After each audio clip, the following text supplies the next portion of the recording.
Recording in progress. Okay.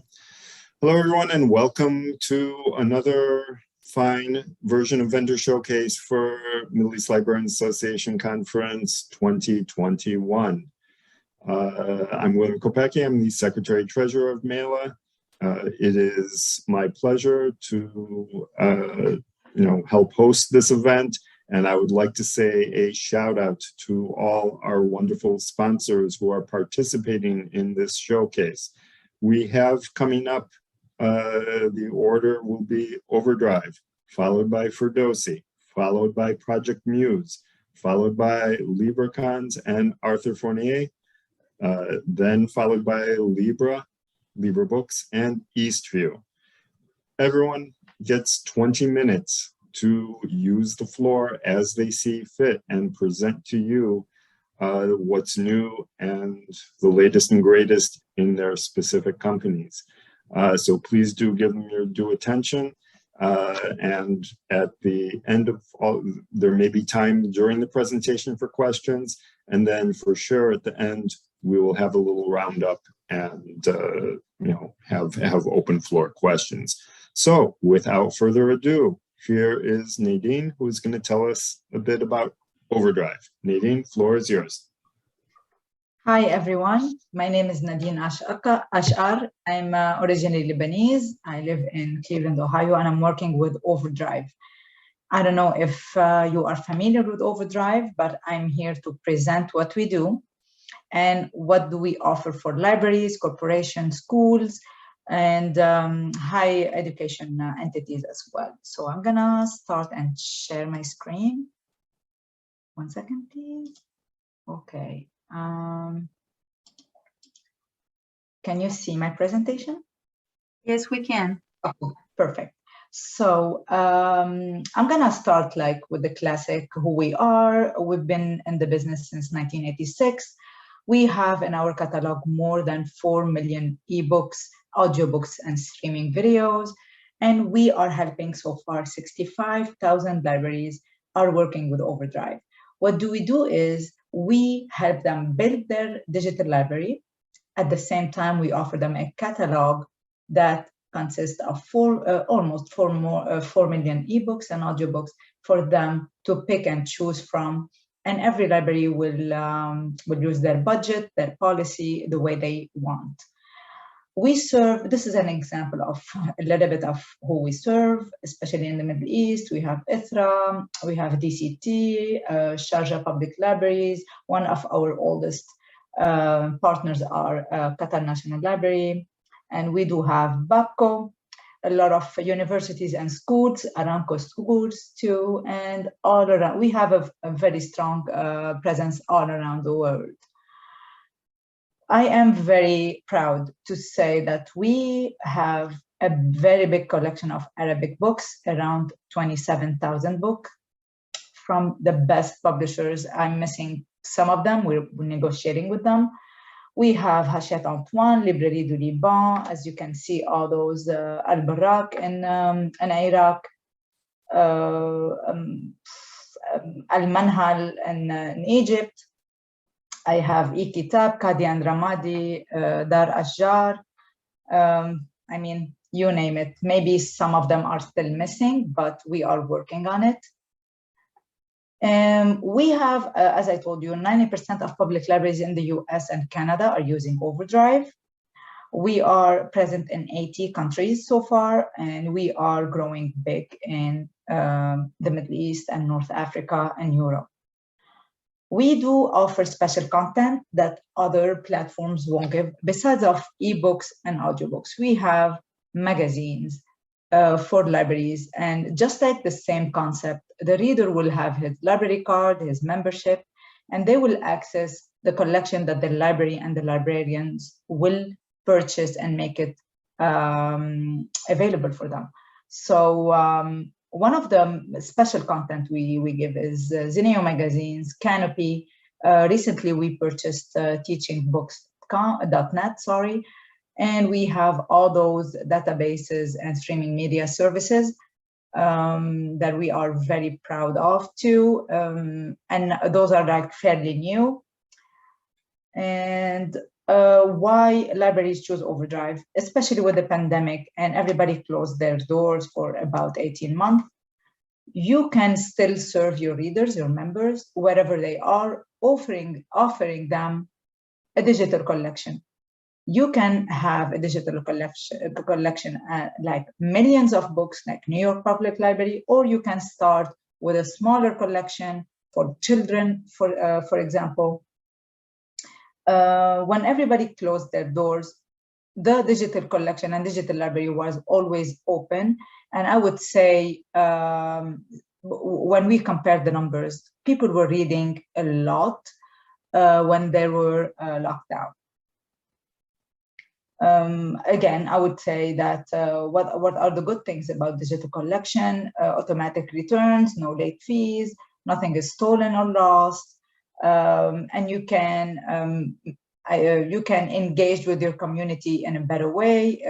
You can have book clubs, book discussions, a lot of features that Overdrive offers. The good thing about Overdrive is that people will be using one app that has all the features that I just told you about, and it's compatible on iPhone, iPad, Android, and and Kindle in the US only.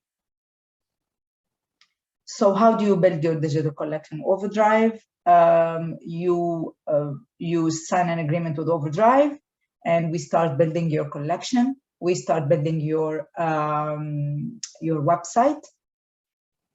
I'm gonna give you an example. I'm gonna open this one. Please let me know if it's opening. Okay, it's not. 1 second. So this is an example of Qatar National Library. As you can see, can you see it? Yes? Yes. Yes, so the collection you will find here is not the same that you will see in ITRA and Saudi Arabia, for example. So they chose a lot of interfaces, and you can browse and you can see what they picked for their readers. The reader will only click the word borrow, and here you go, the book is yours. Okay. This is an example of Sharjah Public Library, an example of Abu Dhabi Culture and Tourism. And so once you sign the agreement with Overdrive, you will have access to our marketplace where you can browse all kind of books from the biggest publishers in the world.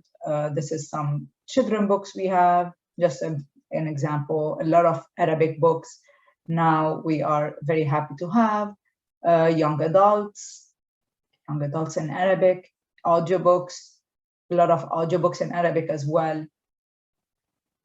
And we do give them an easy access to use statistics and run reports, all kind of reports.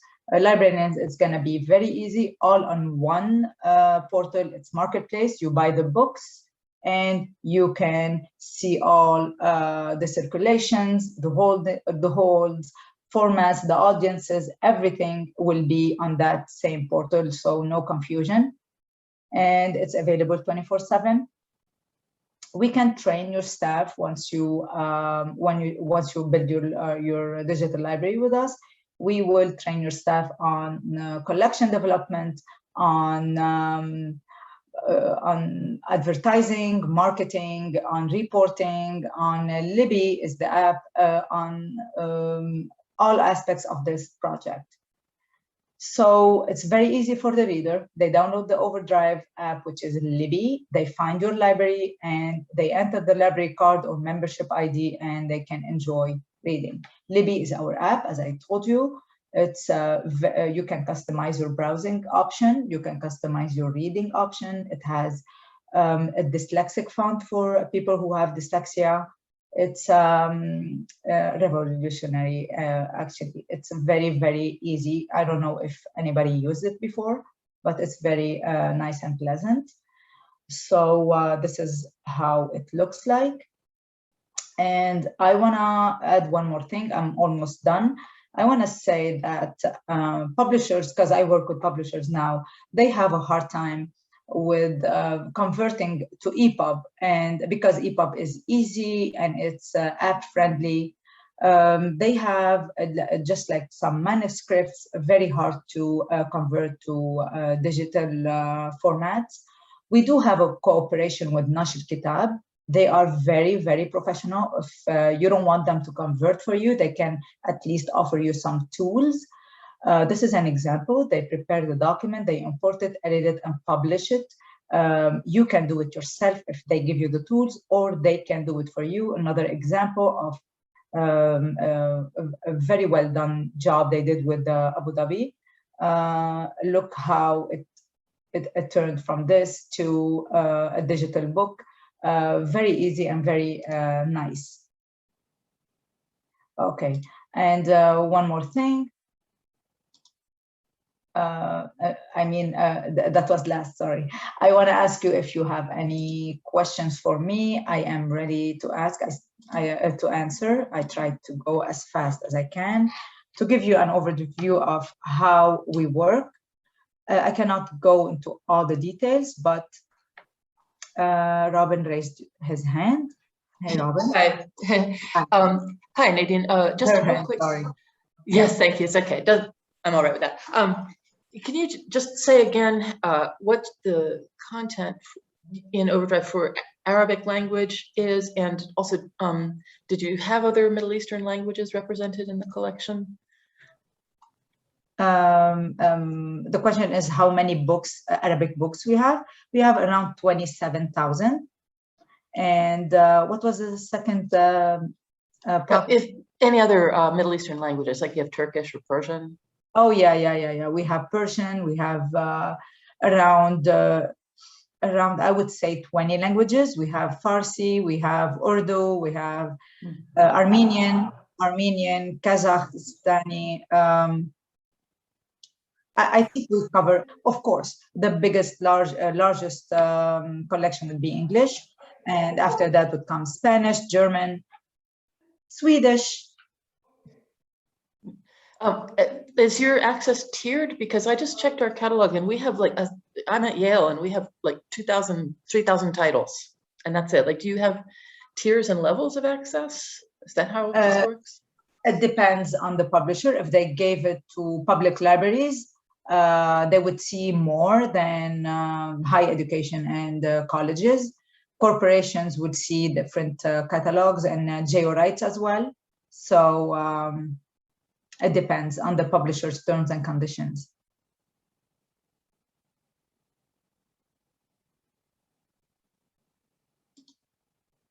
So someone just said that they use Livy. Eve, thank you. Okay, that's it for me. I don't know if anybody has another question. Yes. Or Nadine, actually, I had a question, please. Okay, go ahead. So do your books have cataloging records? Mark records. Okay. We do offer those for free.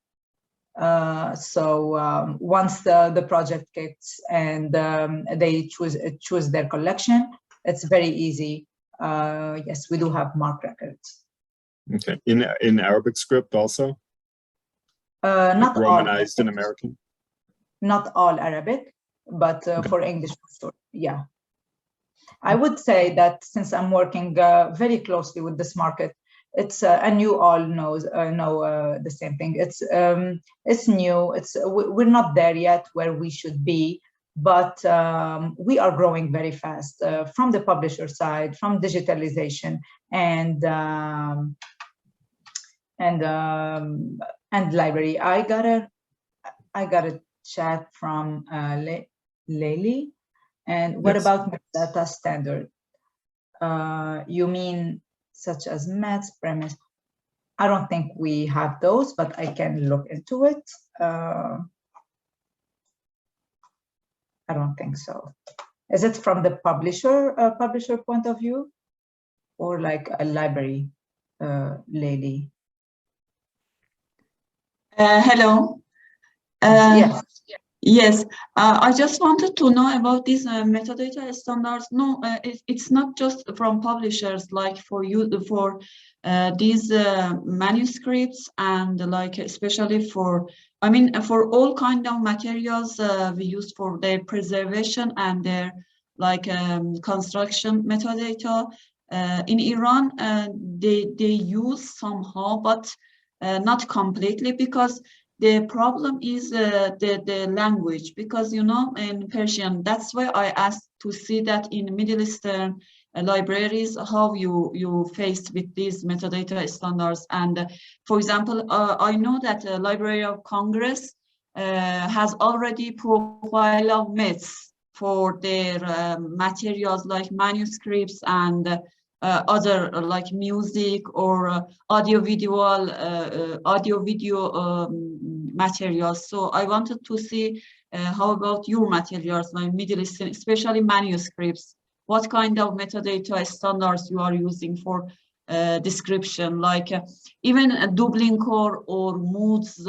You know, in Iran, we are using Dublin core for description and for construction and preservation. We are, I said you would like somehow we are using a premise, not completely. We have not yet like implemented this premise and METS metadata standards. As far as I can like answer this question, I would say that once we have an agreement with a publisher, we send them our own metadata, and this they have to follow it. I don't know much about the manuscripts, how it goes, but I think we have our own metadata, and we have a team of like 100 people who work on uploading and assist them. This is, I think it's particular to our platform. That's why METS and premise, I'm not familiar with those, but this is all what I can say for now, because I don't know much. Thank you. Okay, so I'm gonna wrap it up and say that if anybody who is working with a library who don't have a digital library yet and would like to know more, please reach out to me. And we do accommodate all budgets. We know the struggles and the challenges, so not everybody would be treated as an American big, huge library. Everybody has their policies, their budgets, their cuts, and like we know the struggles. So we accommodate every budget. All right, let me know. There is one question in the chat. The question is, are all Arabic content full text search? They are not full text search, but it's something coming up in the future. Now it's word by word or sentence. Yes, we do have Kurdish collection. Yes, Mohammed, you can integrate our platform with Discovery tool.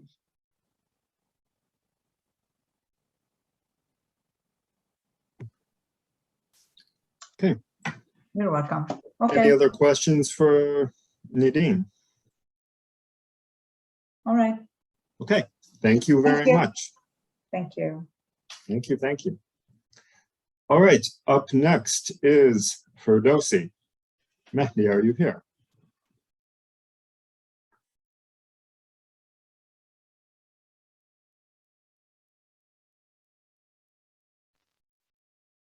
I can't see him.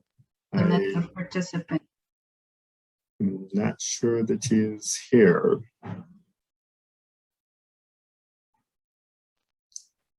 Nope, doesn't look like he.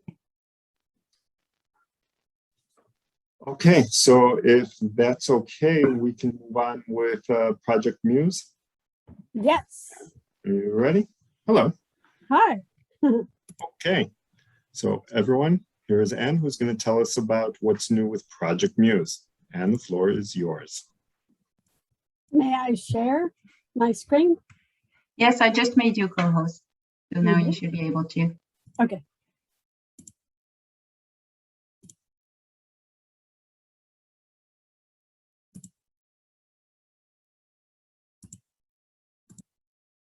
Okay, so my name is Ann Snowenboss. I'm the manager for international sales and special markets at Project Muse. This is the third year in a row that I have presented at the MELA Vendor Showcase, and I'm happy to be back.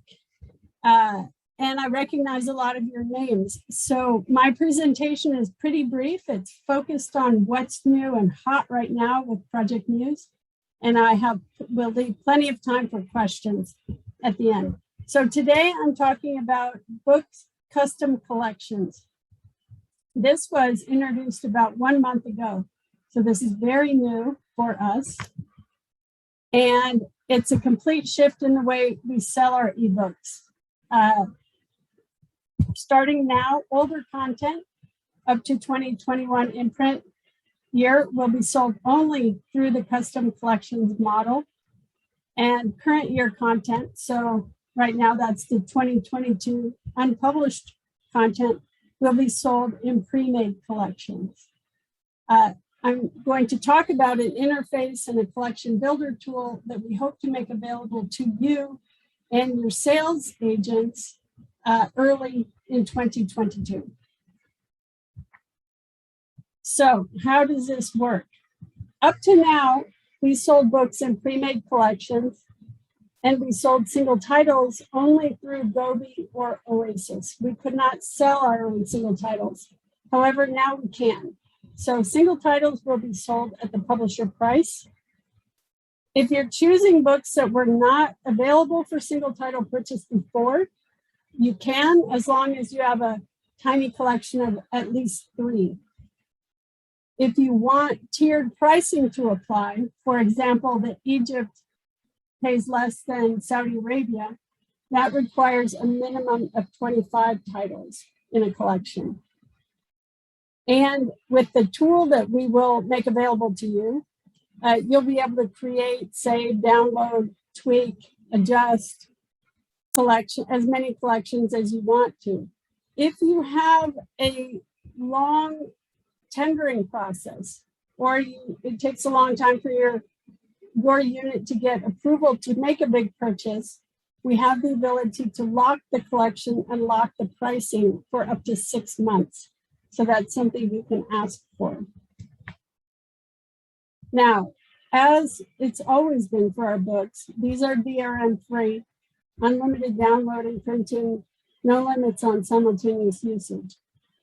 In this BCC custom collections model, we will automatically dedupe your new collection against anything you've already purchased, whether you bought it as a collection through us, a collection through somebody else, or single titles through Oasis and Gobi. We take the OA content out. We now have over 4,000 open access books on the Muse platform. Those will be taken out of your collection. You wouldn't be charged for them anyway, but it's just so that you have a better sense of what your new collection looks like. This is perpetual access, one-time purchase. There are no platform fees. Counter 5 statistics. Mark and KBAR is free, and preservation happens through Portico. This is what the collection builder looks like. And I know you can't see that on your screen, and that's okay, because right now I'm the only one who can use it with you. However, these are the things you can do using the tool. You can upload a list. Now, as you know, ISBN, it's a dime a dozen in the online environment. So we ask that you use the Muse ISBN, or you can use the Muse book ID, which is part of the URL. You can then build a collection or filter it by subject, publisher, pub date, price, whether or not it's eligible for discounting. And you can search for individual titles by title, ISBN, or the BISAC alphanumeric code, not the BISAC words. And in many cases, I recommend you use our public search engine to identify the kind of content you want to work with in our custom collection builder. Now, I'm sure you're asking, how much Middle East studies content do you have on that big old Project Muse? Well, we have about 750 titles live right now. And for 2022, there are 23 titles in that pre-made Middle East Studies collection. We do not have any content in Arabic. That's a function of the way we do production.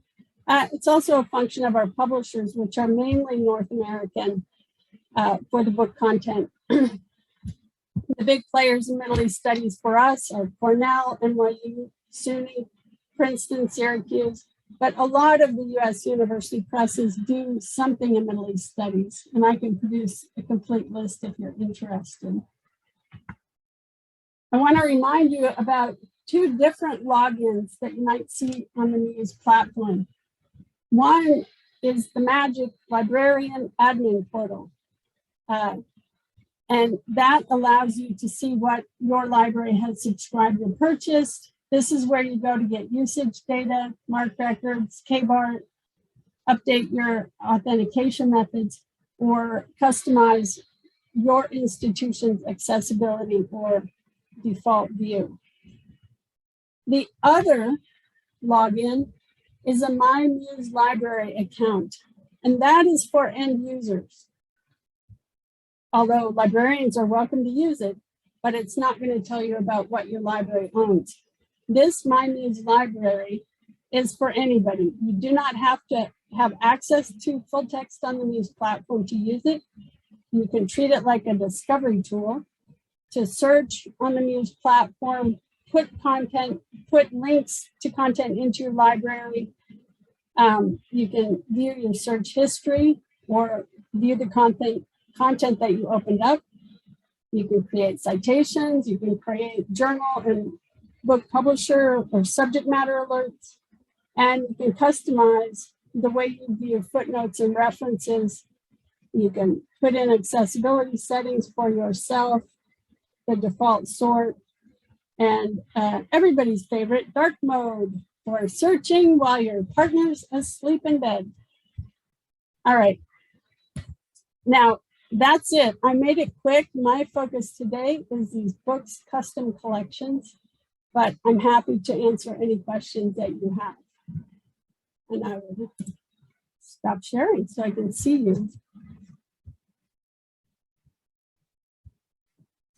Any questions?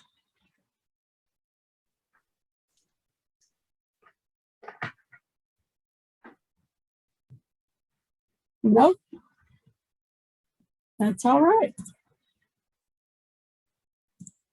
Okay, thank you very much, Anne. Thank you. All right, thank you.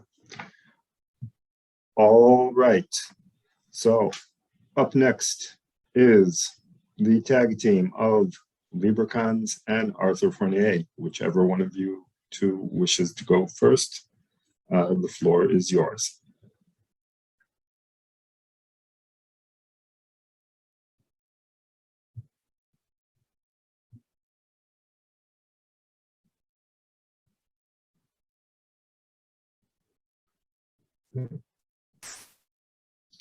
Ekber, you're muted. We cannot hear you.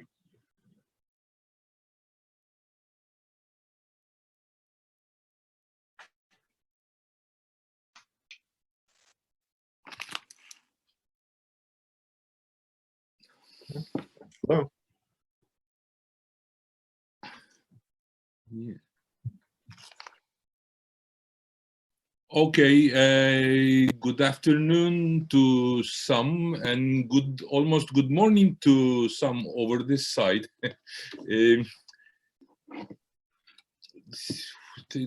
My name is Ekber, Mustafa Ekber from Librakons. This is my third time, twice from Zoom and in New Orleans, Zoom. It was a fantastic meeting. I hope we can come back over for such meetings rather than, looking at some screens here.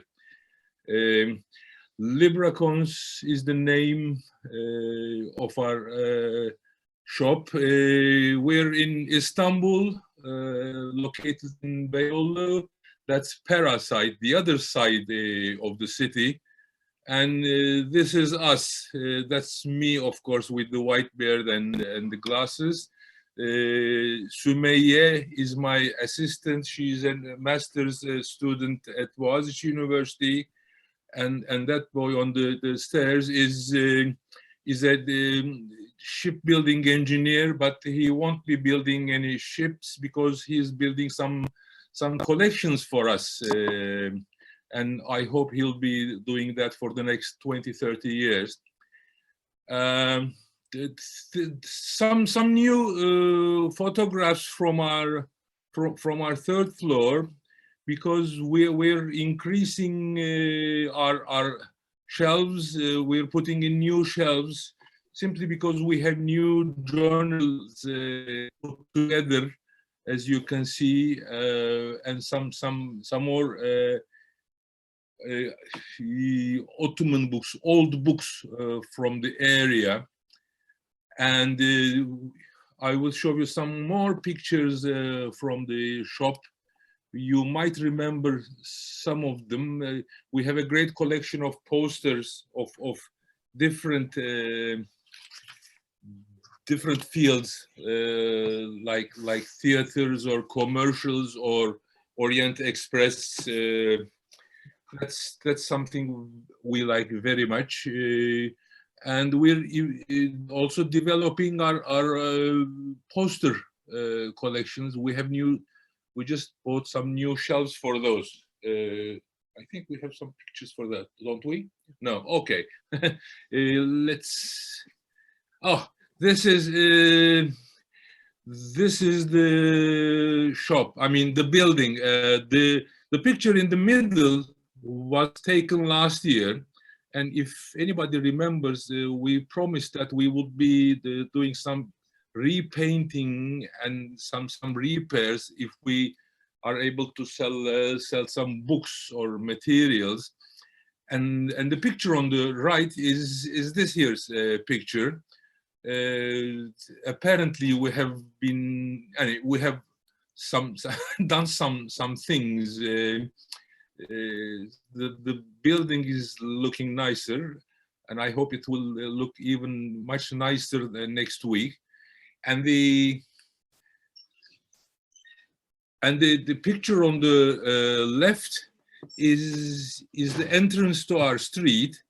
Right, you can see the Ayatriada church, which was the highest church. I mean, praying building in the area, but just across the street we have the new mosque now with 2 minarets almost as high, or maybe slightly higher.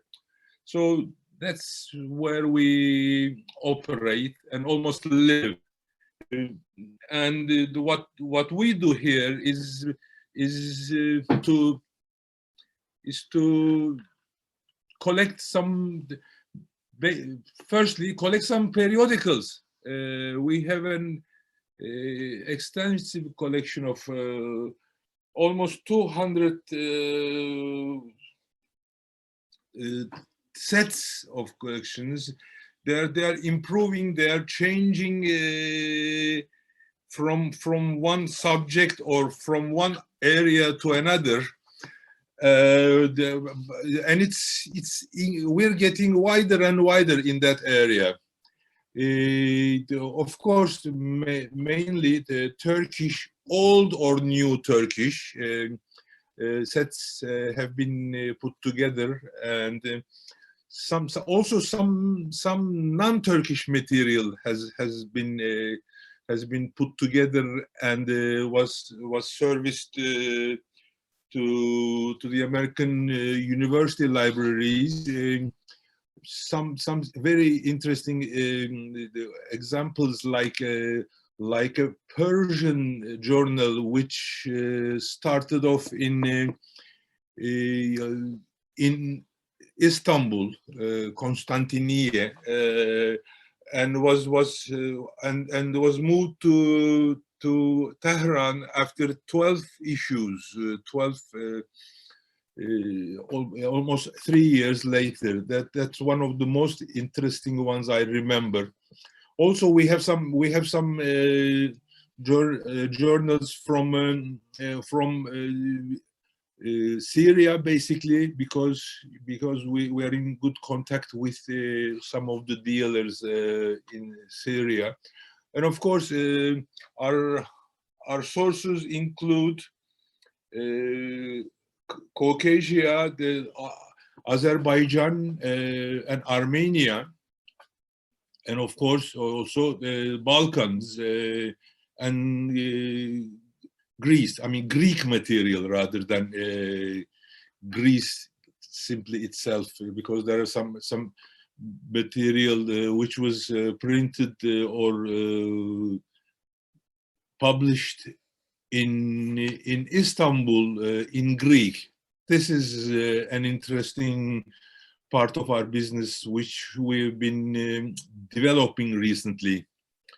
So that's about it for the journals. I'd like to mention about some rare books, which is the name of the shop. We have a very wide range of rare books from, say, 17th, 18th century up to 20th century. Some of them also, are in Greek or Armenian. We have the extensive stock of Armenian books, which we've been working on for a year now, and we are making tailor-made lists for the libraries, so that they can look at them and decide easily. This has been coming along, and also, of course, Greek books, especially printed in Istanbul, and Karamanli books. We have an important collection of that, and we're checking to see if we can put up a catalog of these. But even more important than that is the incunabulum, Müteferrika in particular. We have now a collection of 15 titles of Müteferrika, and a big collection of ephemera and reference books on Müteferrika, which is very enjoyable actually. And we will be presenting some catalogs about these quite soon. This is as much as I can tell about books, because and the maps. We had shown you some maps last year. Well, those are not these maps, of course. The most of them are gone. But this year we were able to put together some more maps, some very interesting maps, like a world map in Ottoman, or the map of Americas, or very interesting, printed in Austria, and hand-filled. I mean, like a manuscript, written a map of the Dardanelles, Gallipoli, during the war, just with all the important places written in Ottoman by hand. On the right side of the screen are some atlases. We have developed a collection of atlases from primary school up to a very sophisticated, up to some very sophisticated atlases, which are quite interesting. So we will be coming up with the catalogs are ready, so we will be coming up with some catalogs for those as well.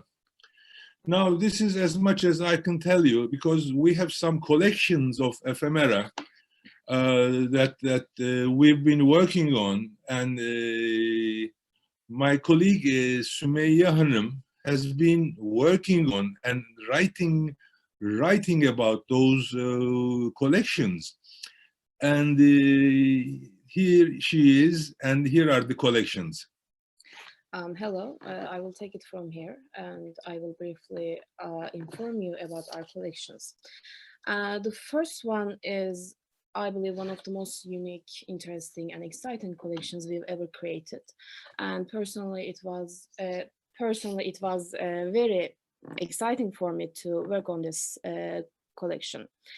This is 400 documents, including photographs, personal and diplomatic letters, government, parliament documents from the estate of Supi Bereket, who was the first president of Syria. He served as a president for 5 years, and later he served as the president of parliament. Although he was in a very powerful situation in Syria for almost 18 years, there are very few researches on him, and I believe this collection will open up many new researchers, and hopefully. On the right side, you can see the Légion d'honneur granted to him by France in 1923. Which is, I think, one of the unique pieces in this collection, as it sparked many controversial views on Supi Bey in both Syria and Turkey. This collection is not only an important puzzle piece to understand foundation of Syria, but it is also essential to understand the actions of French mandate in Syria and how it affected people, how it affected politicians, how they reacted towards it. Because in diplomatic letters, Bereket complains about the situation, and sometimes ask French diplomats to take actions, and they are very interesting letters. Here you can see one actually, which is 31 pages, to show how important the issue was for him, complaining about the Damien Martel.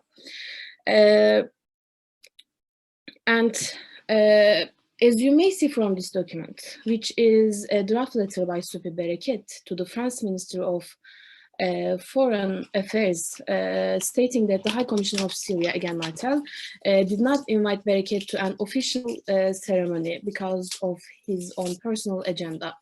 This collection is also an exceptional biographical source, demonstrating a politician's not only achievements, but also frustrations and sometimes bitterness. Moving on, another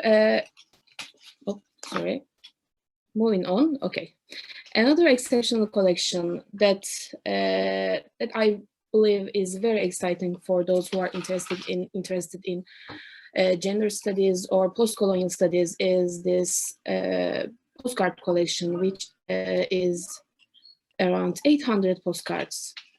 Each are very unique, and this collection is actually not only a visual history of Ottoman women, but it is also a history of definitely Orientalist, but most likely male gaze depicted the Oriental female body. Moving on with the social life in Ottoman and Turkey eras. We presented this collection last year as well, which is Turkish Jewish people in late Ottoman and Turkish Republic periods. We acquired this collection from a Turkish Jewish businessman based in Istanbul. Since last year, we expanded this collection and added many new materials.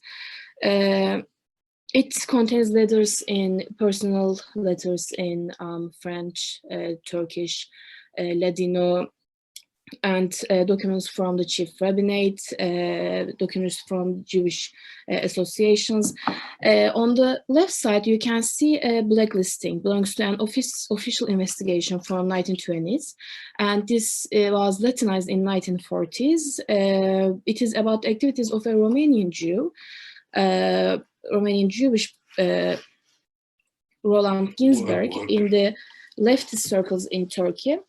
The activities of this person are described in detail in the book called International Workers Union, prepared by Mete Tunçay and Erdem Akbulut. He was the leader of this organization. After he was deported, no information could be obtained about him, but this piece stands how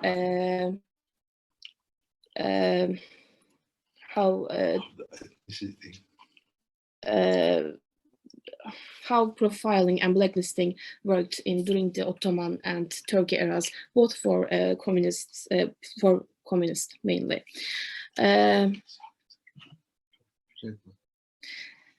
Continuing with communist leftist activists in Turkey, as you may remember from last year, we presented a very phenomenal poster collection. It is gone now, but in the meanwhile, we prepared a completely different and rather small size collection of 100 pieces consisting of brochures, flyers, magazines, books, posters, and documents from the 1960s to the present that narrate the story of legal and illegal leftist or communist organizations from Turkey.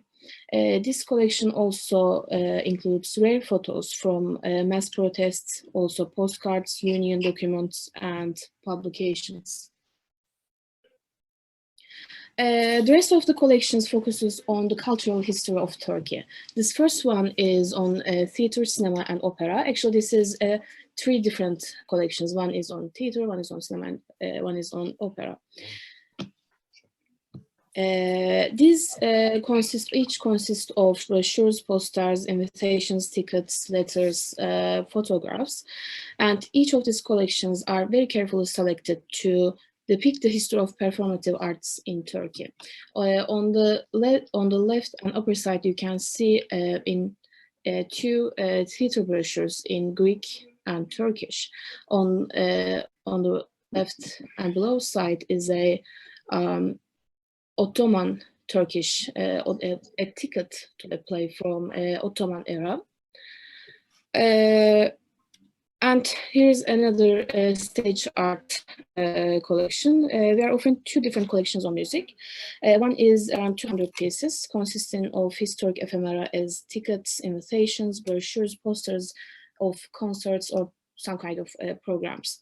And the other one is a small musical notes collections, including musical notes from 20s to 70s. And both collections are great opportunities for a researcher to explore the colorful and vivid musical life in Istanbul, especially in the 60s, 50s. Sorry, you just have about 2 minutes left. Okay. Yep. And here's another cultural history collection, which is a Turkish modern art collection. Around 300 brochures, catalogs, invitations, tickets belonging to the exhibitions of important Turkish artists as Nuri, Iyam Sabri, Berkel, Bedir Rahmi. And the last one, which is one of our favorite collections, is this publishing and printing collection, which we prepared with great pleasure. In this slide, you can see a very small part of this collection, which is the printing house's logos prepared for the inner cover of the books. And this is it for the collections. While finishing, I also would like to add that we constantly create and prepare new collections and send their offers to the universities. And if you have any particular area or topic of interest, we are always here to help and create custom collections. Thank you very much. We can have questions if you. Okay. I think why don't we move on with Arthur's presentation now, and we can always, or if Arthur would like to fold in any questions in his presentation. Arthur, are you there?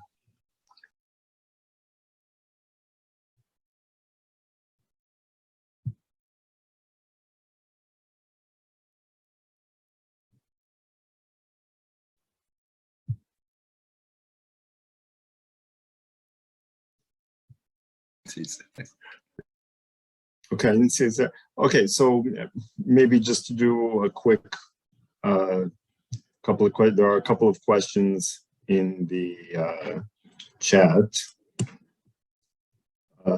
Lele asks if you are taking any orders from Iran. If a library wants to order rare books on maps, is that possible? Yes, yes. Well, I'm sure we can.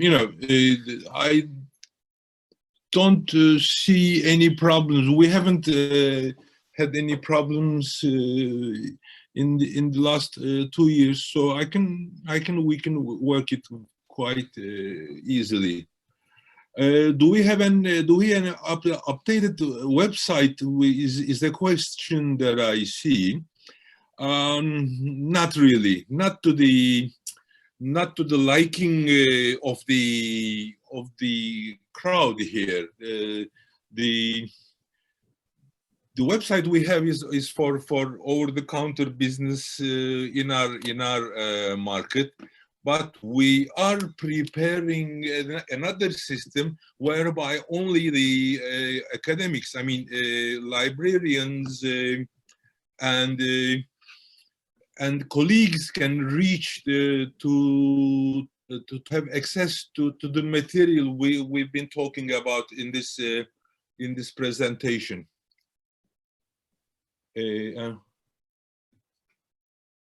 Okay, what else? There is a question: how much of the Sufi collection is photographs, and how much is documents? Is that the price, or much, or the balance of the no, material? I believe the balance. Amanda, if you want to clarify that. It's too early to come up with a price. I think no, I meant proportionally. Sorry. Thank you. We have some fantastic old photographs, sepia photographs from the time, as you can see them. The photographs you saw are not 14 by 9. They are 24 by 16 or even larger. I think we have something like 30 of those photographs. And the material, it's no less than 400 pieces altogether, because there's some the family material in there, and interestingly enough, there's some material about the Hatay issue.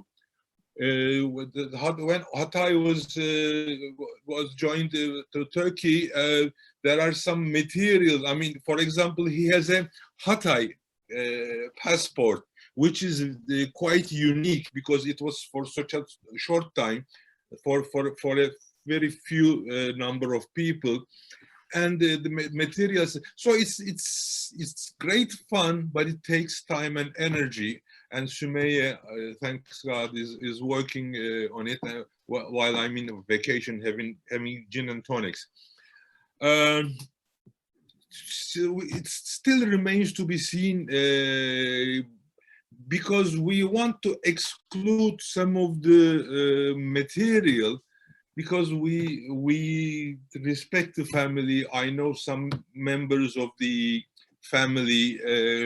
Mind you, his son-in-law was a Turkish state minister during Özal period. I might be making mistakes, but from 81 to 85 or 86, he was the Vahit Halefoğlu was the Turkish minister of foreign affairs, and that's where we received all the documents, all the estate, and still we're coming up with some family material, personal material. It has to be, put aside, but it's great fun, and I hope we'll be able to come up with some concrete material, visual material For example, I think that personnel care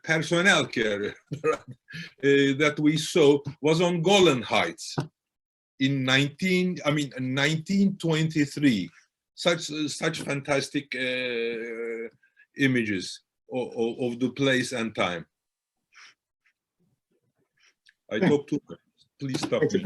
No, thank you. No, thank you very much. Okay, so first let me make another call out for Arthur Fournier. Is Arthur Fournier in the house? Okay, so in order to keep things moving through the roster, let us move to Libra books. Nadim. Yes, I'm here. Welcome.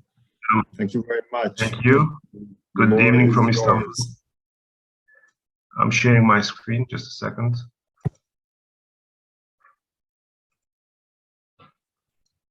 Okay.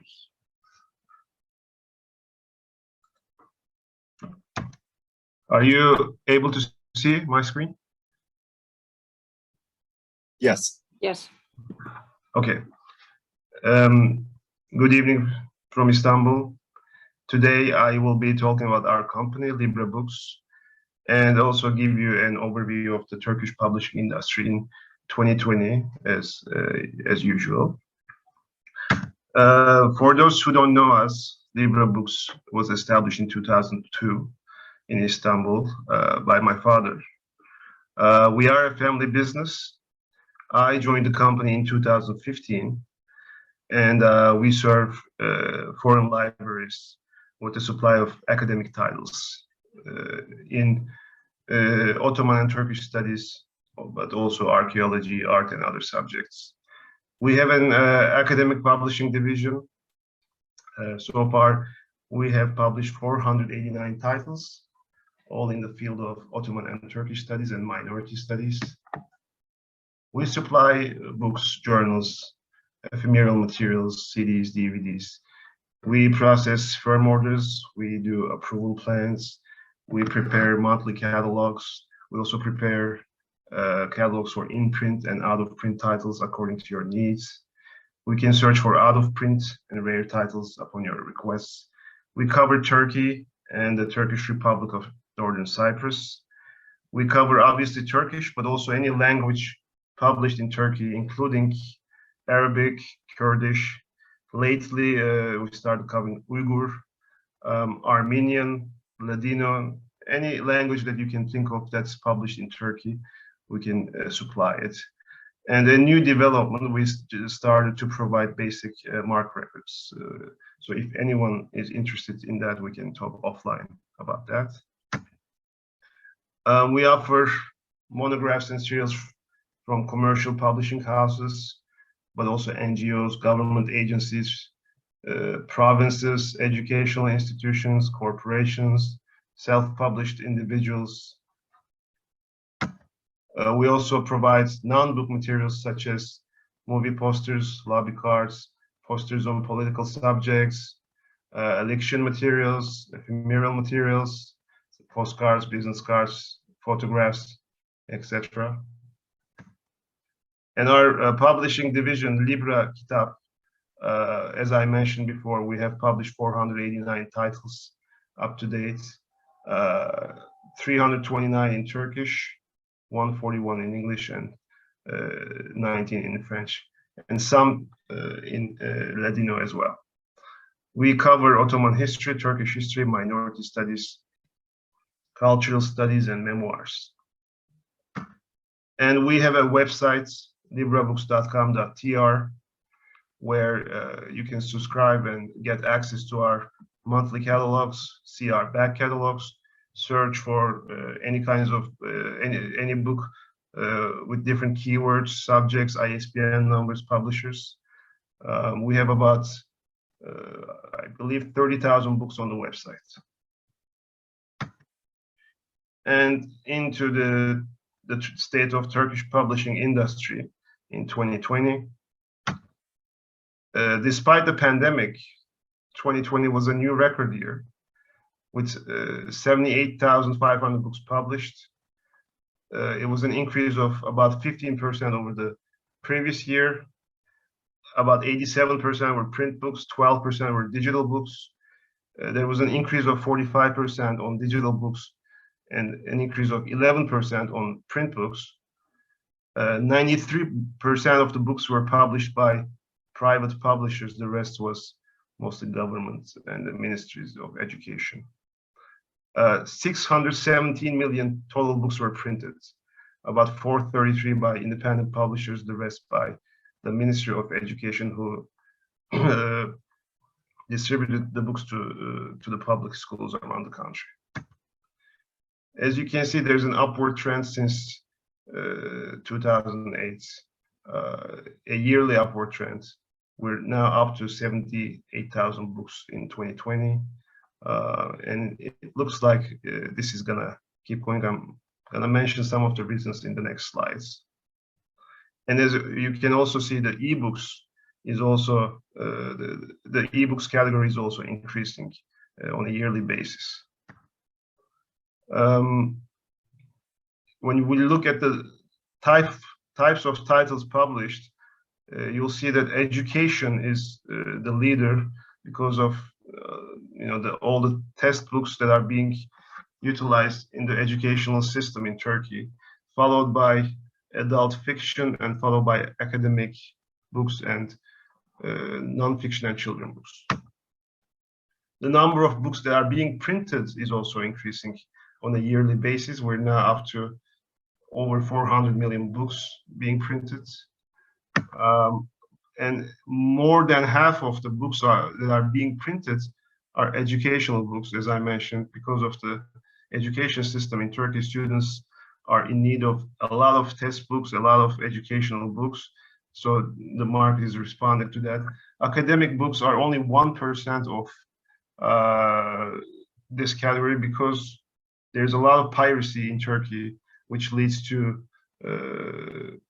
books being shared within student bodies, and also the number of academic books that are being printed is considerably less than other types of books.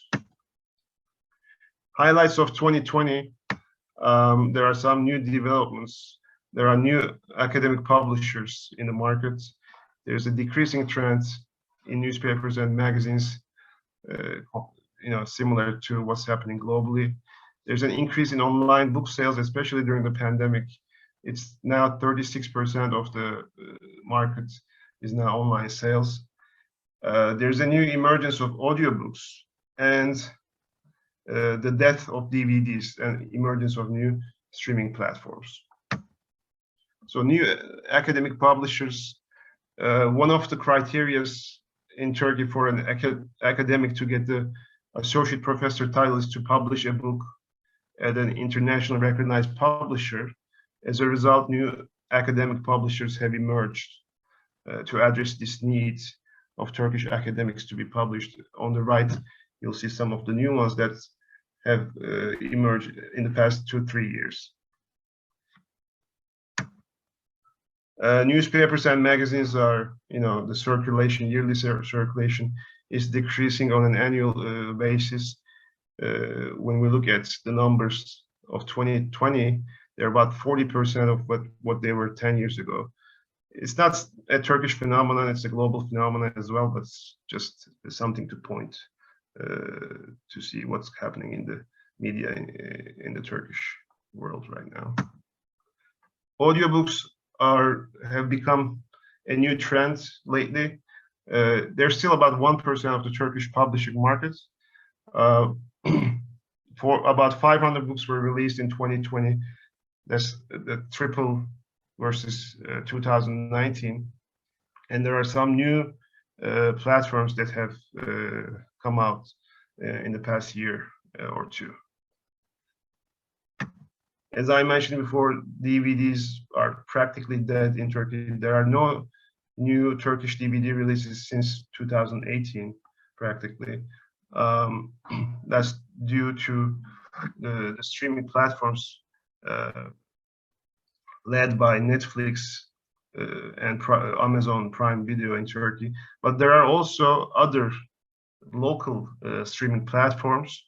As you'll see, there are several options for Turkish consumers to consume movies and TV shows. And all Turkish movies that are released in cinemas go directly to streaming platforms. They don't get any DVD releases anymore. So that's we've received some questions about DVDs in the past. That's why I wanted to show this. There are basically no new DVDs since 2018. Well, we have to talk about COVID-19 in Turkey as in the world. You know, there are new cases every day in Turkey as well. We had about 8 million cases so far, about 70,000 deaths. But vaccination rates is going pretty well. 77% of the population got 2 doses. But we still get about 200 deaths per day at the moment. So it's still not over for Turkey either, unfortunately. And some information about bestsellers, what sold the most in the past year. You'll see a lot of self-help books, a lot of novels by popular authors, and also our president published a new book which became a bestseller. So the bestsellers are usually, popular books, not very academic, not very deep, things like that. But we also have our own bestsellers, Libra bestsellers. These are the books that we sold most to our clients, to universities. And as you'll see, it's about, Ottoman history, Turkish history, minority studies, and academic books by academic publishers. So this is the end of my presentation. I want to thank you, and I can take questions if you like.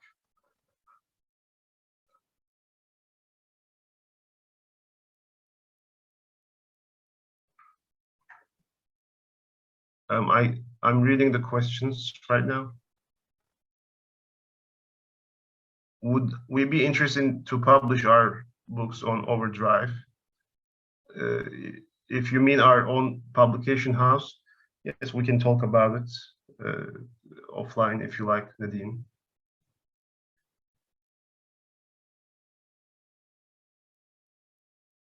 Any other questions?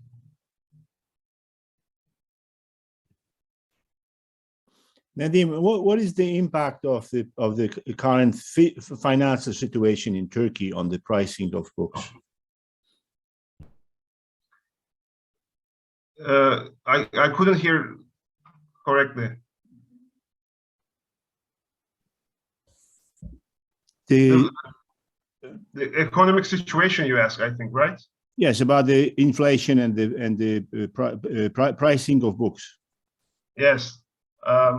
Right now we have a crisis with the foreign currencies. The Turkish lira is losing value.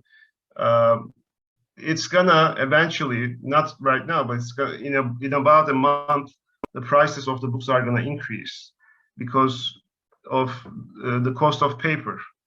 Turkey is not producing any paper locally. Turkey relies on importing paper from abroad, and as the currency of as the foreign exchange rate changes, the price of the paper that Turkey exports increases, and that's going to lead to higher book prices. We're going to see that probably in about a month.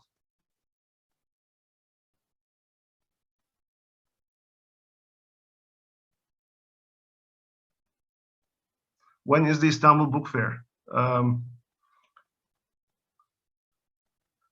I believe I don't have that information. I don't want to mislead you. I'll look at the dates and I'll let you know. I will write it in the chat room after I check it.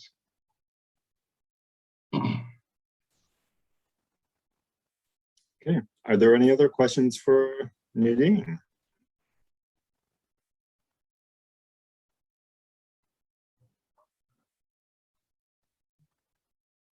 Okay, hearing none. Nadim, thank you very much. Thank you very much. Thank you. Yes. Okay, and now we have Mr. Arthur Fournier in the room. Arthur, you are up. Hello, Welcome and thank to- you. Thank you, William, and thank you to the MELA membership. And I apologize for not being available on the call earlier when my time was slated. I am juggling a lot right now, especially this week. And in my confusion, for some reason, I thought that this showcase was scheduled for Friday. So I had planned to get everything organized and to seamlessly glide into the queue immediately after the Librakons presentation tomorrow. However, this is an extemporaneous presentation of where I'm at right now, and fundamentally, I want to be here in support of MELA and its membership, and to say thank you. In particular to many of the university libraries, which I think did such tremendous work to continue to support the relationships with vendors like myself, like Librakons, and like many of the other vendors in this room through the time of the pandemic when the logistics side of it was very difficult. So I want to acknowledge how important it is and how wonderful it is to work with a community of librarians who are committed to the project of making not only books and serials, but also archival collections discoverable and to protect them and to move them into institutional settings, even when there is a global crisis as historically significant as COVID-19. So that's the background to the feeling that I wanted to bring to this presentation.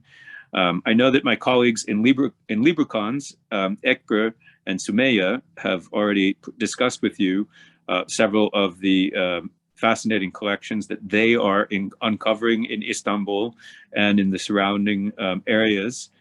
And I remain committed to not only my colleagues in Librakons, but also to the library community in the United States to provide US-based invoicing and shipping support, as well as logistics and communications back and forth, so that we can really develop a complex understanding of what all of our customers hope to achieve, and to try to streamline that process and make it affordable so that we can work with individual curators at partner institutions, as well as consortia like Ivy Plus and the Recap group to offer journal sets, monographs, collections of monographs, as well as archival collections with high research value.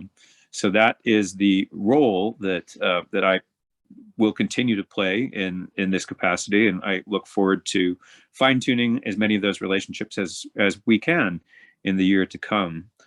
And as far as my own efforts as a vendor of rare and out-of-print books and archival materials, I remain focused on projects relating to Afghanistan.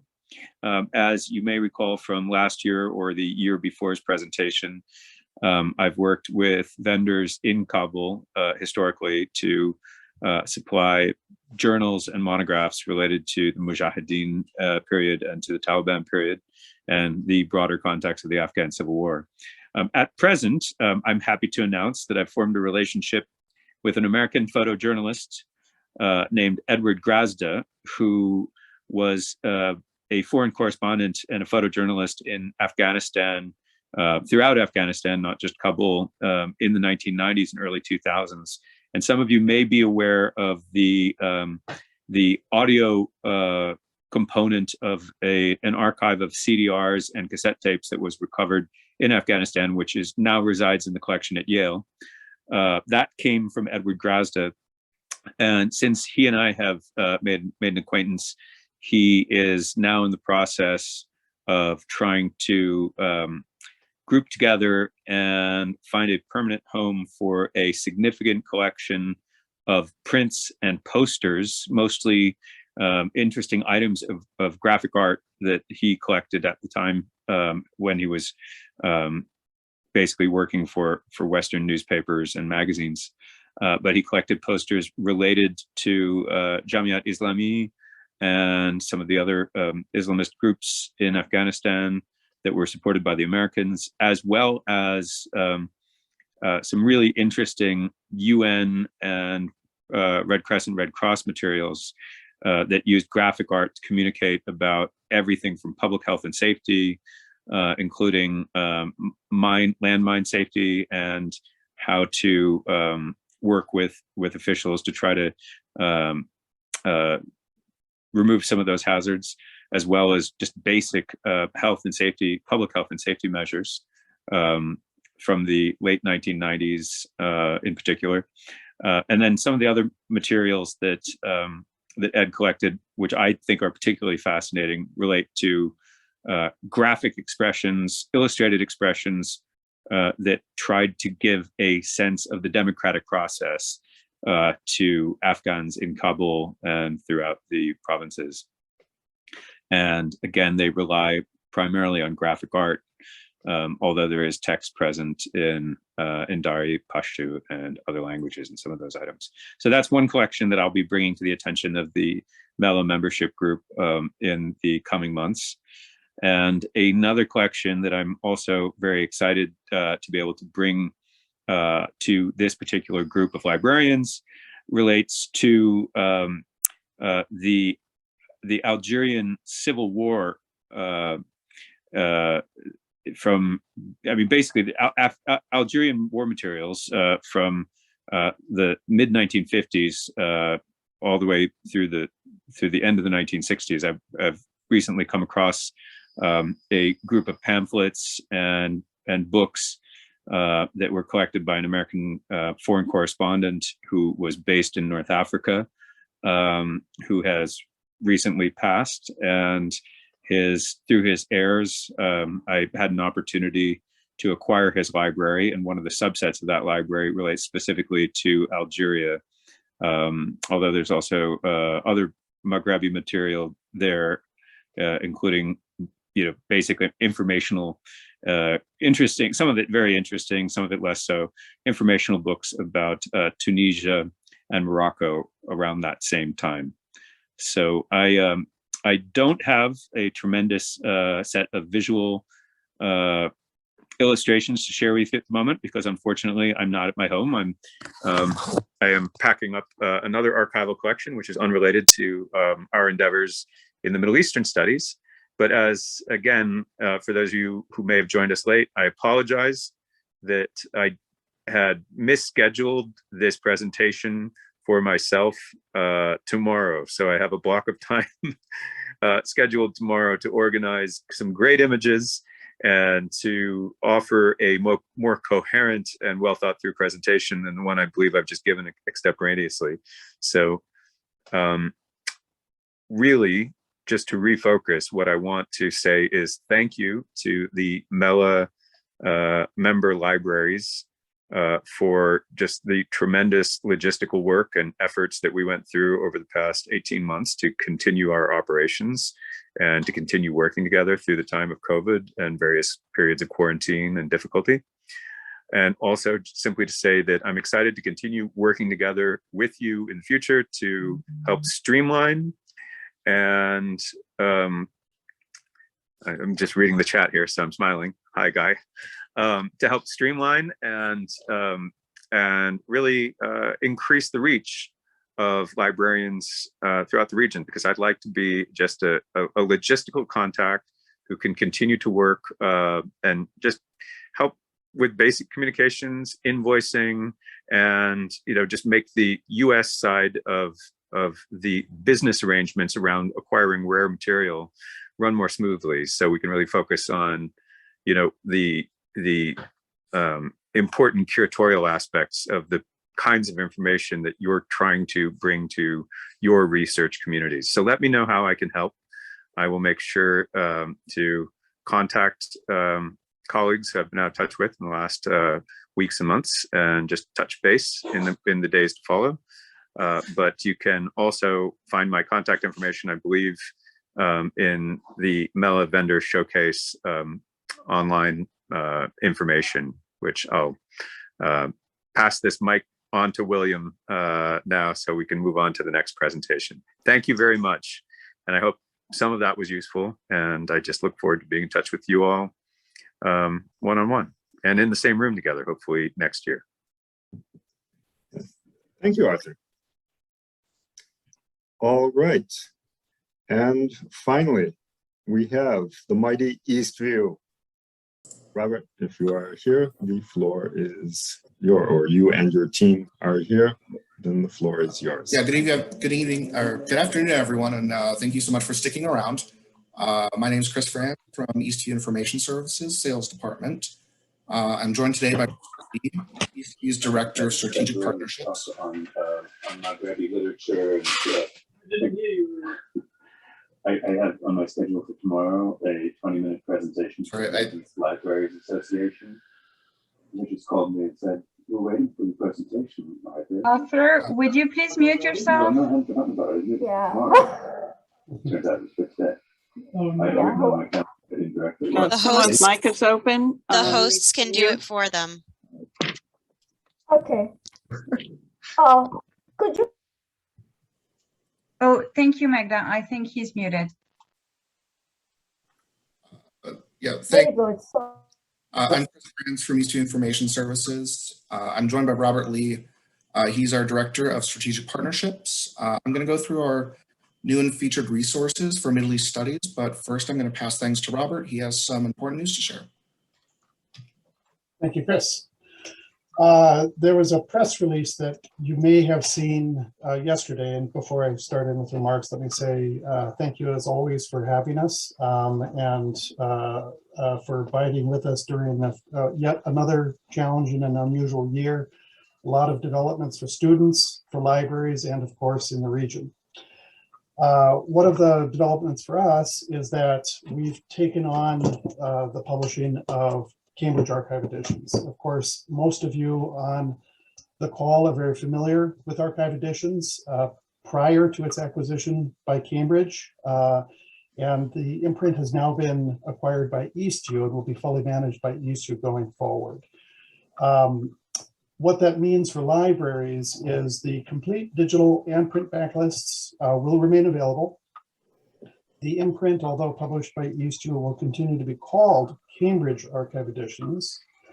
As most of you know, the digital version has already for many years been on Eastview's digital platform, so little change in that area. The most important and exciting change is that we intend to expand the portfolio and accelerate the projects that were already in the works. So with the acquisition by Eastview, everything is now fully in the United States, including the print stock, including all the digital and other masters. But we also inherited a working list of over 12 projects that were already in various stages of development, and Eastview is committed to continuing those, bringing the existing planned publications to fruition and accelerate what new is coming from the imprint. Traditionally, this has been highly focused on Middle East, and it has been primarily focused on British sources. I would say what to look for in the future. The methodology will continue. The high quality of production will be matched. The thematic interests will not be diminished. They will be expanded. Look for much more in Middle Eastern studies. That's what predominates in the existing front list planning. And Eastview will also be bringing to bear its own perspectives in future additions to the imprint, including an expansion of partner archives from which primary source materials are sourced. This, of course, complements many other things in the Eastview Middle East program that Chris will outline for you, and many other exciting primary source collections that Eastview has been active in. I've personally had involvement with archive editions for about 20 years, and I couldn't be more pleased and excited about this development. And we look forward to bigger and more exciting new things with archive editions to introduce to you in the future. And with that, I'll turn it over to my colleague, Chris Franz. Thanks, Robert. First, in our new featured resources, we are reviving our all-access offer that we started in 2020. With this offer, libraries can acquire online access to 140 archive editions at an incredibly steep discount, the lowest pricing we've ever offered for these types of resources. This all-access offer includes all titles published online prior to December 2020. The collection includes more than 1,000 volumes, over 100 titles covering the Middle East region. If your library has already acquired sets of the Cambridge Archive editions previously, Eastview will credit you for these when you do purchase the complete set. Continuing with Cambridge, after what feels like several years in the making, I'm very happy to let you all know that at long last, there is new Middle East content available in the archive editions. The newest title, Iran Political Developments, 1954 through 1956, Return of the Shah. This is a 7-volume collection of British government records chronicling the first years of Iran's development following the Shah's return to the throne. This includes details over the repositioning of the oil industry to a state-sponsored entity, a vastly improved economy. The collection closes with his assassination attempt. Next up is the Afghan Serials Collection, Partisan Publications from the Wadat Library. This is a unique collection of more than 2,500 issues from 46 newspapers and journals that were published in Afghanistan from the early 70s through the late 90s. This collection covers the full breadth of political ideologies during this critical period of time. It includes publications from the Taliban, anti-Taliban groups, anti-Soviet groups, Mujahideen groups, and the People's Democratic Party of Afghanistan. This resource is a great demonstration of how these groups used the press to shape the social and intellectual landscape during this period. I have an update from Global Press Archive. I'm sure many of you are already familiar with this initiative, beginning in 2016 with a partnership between Sanford Libraries, the Hoover Institution, and Eastview. Eastview's Global Press Archive is now a program that to date has digitized millions of pages of newspaper content covering all corners of the globe, including over 2.5 million pages of Middle East content alone, spanning from Morocco to Afghanistan. Many digital archive collections have already been released within the GPA umbrella, including major MENA region titles. This, of course, includes the complete archives of Al-Aram and Jamhuriyat, with many more to come. GPA also led to the formation of the CRL Alliance. This is a partnership between the Centers for Research Libraries and Eastview to digitize 4.5 million pages of global newspaper content. Quick update about phase 1 of this project, which is concluding in December. There have been 4 open access collections released, including the Middle Eastern and North African newspapers collection, with 2 additional open access collections yet to be released this year. This would be the Southeast Asian and South Asian newspapers. For this group in particular, there will be Arabic language content included in these collections. 2 in-copyright collections have released, with a 3rd on the way. These collections are all housed on a platform that is uniquely adapted for newspaper content. We've included several enhancements to that platform over this project, which you can see on this slide. CRL member institutions, as part of the Alliance, continue to enjoy exclusive discounts on our commercial newspaper products and our custom digitization services. New collections that are included this year within the GPA umbrella are the MENA Premium Collection and Afghan Central Press. MENA Premium is an in-copyright supplement to the open access MENA collection that contains 5 individual titles from Lebanon, Jordan, Egypt, Saudi Arabia, and Israel-Palestine. These publications were active from the late 50s on through 2019. Specifically, I'm talking about Al-Akbar, Al-Dastir, Al-Jamhuriya, Al-Riyadh, and Philistine. CRL member institutions already have access to these collections as part of the Alliance. If you're not a CRL institution, no worries. These collections are available to purchase. The second collection within GPA is Afghan Central Press. This is a new collection of 4 titles 3 of which are Dari Poshto, and 1 English language title. Content spans from the early 40s through the present year. This collection chronicles the critical developments in Afghanistan through the later half of the 20th century and early 21st, including political overturn, invasion, and reconstruction. Considering recent developments in the area, this collection proves to be an essential resource for all researchers engaged in this area of the world. Before moving on to phase 2 of the CRL Alliance, I'd like to give a quick and big thank you to all the librarians and universities who participated in phase 1. None of this would have been possible without you, your support, your participation, and your vision. The Middle East Librarians group was especially crucial to the success of this program. So you all deserve an extra thank you for all the work that you've put into this. Thanks, everyone. That being said, we are in the middle of fundraising for phase 2 of this alliance. This is a 2-year extension of the existing program. It's the same structure as the existing agreement. Annual funding commitments from libraries remain the same as with phase 1. With phase 2, we endeavored to complete 4 open access collections with 2 in-copyright CRL exclusive collections. As with phase 1, phase 2 is, it will only be successful with your support. So please continue to voice your enthusiasm for this program in your libraries. Also this year, we are offering map censuses and more geodata. We offer GIS census data from Egypt, Iran, and many more with more global coverage to come. This GIS enhanced census data undergoes a rigorous quality control at Eastview that creates a resource that is immediately and easily usable by your faculty, staff, and students. We also offer terrain analysis featuring Afghanistan, Jordan, Syria, and Lebanon.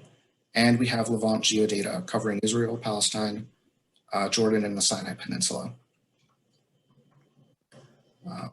Lastly, I'd like to touch on our books and subscription services. Our print serials catalog will be available shortly. Our periodicals department is finalizing that as we speak. You'll be able to contact our periodicals department for a copy. We also supply books with global geographic coverage, comprehensive language coverage, and thematic coverage. You can explore our existing offerings at shop.eastview.com, or you can reach out to our books department at books@eastview.com to inquire about specific titles, or to have us find something for you that you are having problems with. And with that, yep, thanks everyone for tuning in, and I can accept any questions you have at this time.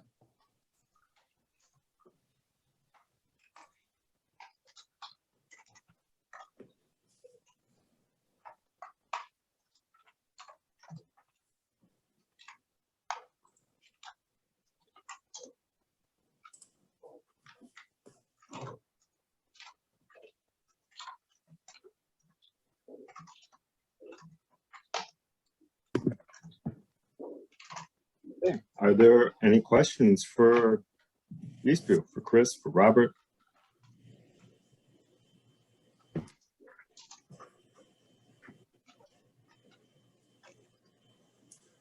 I guess I just have one question. How current are you? You're still adding the Egyptian newspaper, Zahram, and these to the collection? Yes, that will continue as long as we are able. Okay. How about what's it?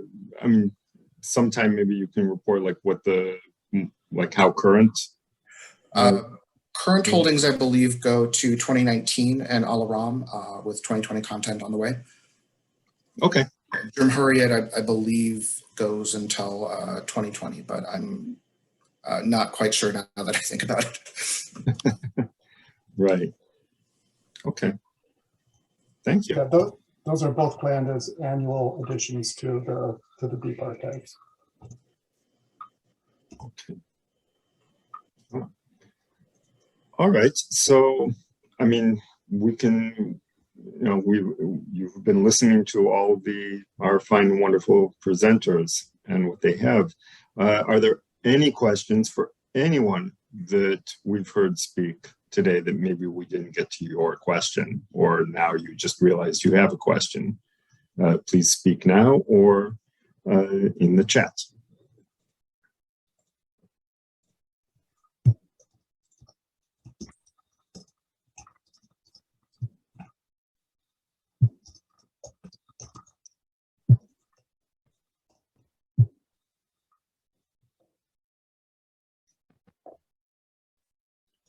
See, normally we would be in the middle of a nice hearty breakfast or something like that if we were meeting in person, and people would be energized. Yeah, well, I want you to know that it's a big bummer not to be in Montreal, and I intend to eat some poutine anyway in celebration of the conference that would otherwise have been intended in person. Yes, this is true. Okay, well, there being no further questions, I would once again like to thank all of you, for those who presented, those who stayed and listened, asked questions. This is really a great opportunity. I would like to thank all the sponsors for MELA 2021. So that is Overdrive, Ferdosi, Librakons, Project Muse, Arthur Fournier, Libra Books, Eastview, and Iranfarhang. Thank you, all of you, for your great and fabulous support for the organization. We really appreciate your presence. And with that, this concludes Vendor Showcase for this year. Thank you all for coming, and have a great day or night wherever you are.